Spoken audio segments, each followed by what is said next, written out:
ಸುಂದರವಾದ ಕಥೆ ಹೇಳಬಹುದಾ? ಆದರೆ ದೊಡ್ಡ ಪಾಠವಿರುವ ಕಥೆ. ಒಮ್ಮೆ ಒಬ್ಬ ಮಹಾರಾಜನಿದ್ದ.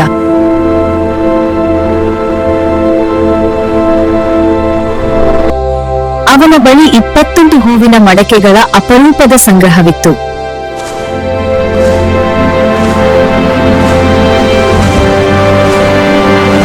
ಪ್ರತಿ ಮಡಕೆಗೂ ವಿಶಿಷ್ಟ, ಪ್ರತಿ ಮಡಕೆಗೂ ಒಂದು ಇತಿಹಾಸವಿತ್ತು.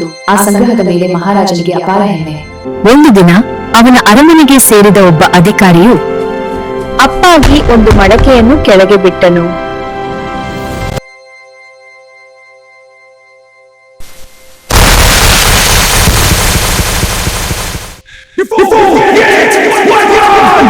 For breaking what I treasure, you shall be put to death.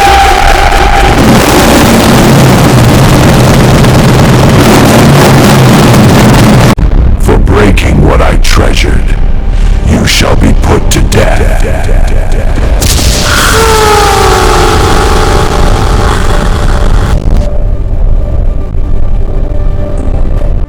ನನ್ನ ಅಮೂಲ್ಯ ಸಂಗ್ರಹವನ್ನು ಹಾಳು ಮಾಡ ನಿನಗೆ ಮರಣದಂಡನೆ.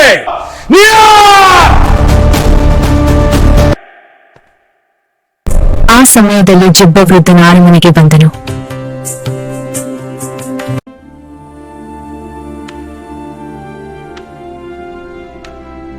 Your Majesty, I know the art of repairing broken flower pots. Let me restore it. I know the art of repairing broken flower pots.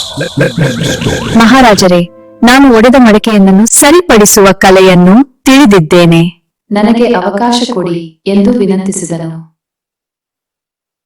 ಮಹಾರಾಜನು ಸ್ವಲ್ಪ ಯೋಚಿಸಿ, ನೀನು ಅದನ್ನು ಸರಿಪಡಿಸಿದರೆ ನಿನಗೆ ಬೇಕಾದುದನ್ನು ನೀಡುತ್ತೇನೆ ಎಂದನು. Don't worry, I will do it. ಆದರೆ ಕಥೆಯಲ್ಲಿ ಮುಗಿಯಲಿಲ್ಲ. ಮುಂದಿನ ಕ್ಷಣವೇ ಎಲ್ಲವನ್ನು ಬದಲಿಸಿತು. ಮುಂದಿನ ಭಾಗದಲ್ಲಿ ನೋಡಿ. ಈ ವಿಡಿಯೋ ನಿಮಗೆ ಇಷ್ಟವಾದರೆ ನಮ್ಮ ಚಾನೆಲ್ಗೆ ಸಬ್ಸ್ಕ್ರೈಬ್ ಮಾಡಿ, ಬೆಲ್ ಐಕಾನ್ ಒತ್ತಿ ಮತ್ತು ಇತರರ ಜೊತೆ ಹಂಚಿಕೊಳ್ಳಿ. ನಿಮ್ಮ ಬೆಂಬಲ ನಮ್ಮನ್ನು ಇಂತಹ ಅರ್ಥಪೂರ್ಣ ವಿಡಿಯೋಗಳನ್ನು ಇನ್ನಷ್ಟು ಮಾಡಲು ಪ್ರೇರೇಪಿಸುತ್ತದೆ. ಧನ್ಯವಾದಗಳು. ನಮಸ್ಕಾರ.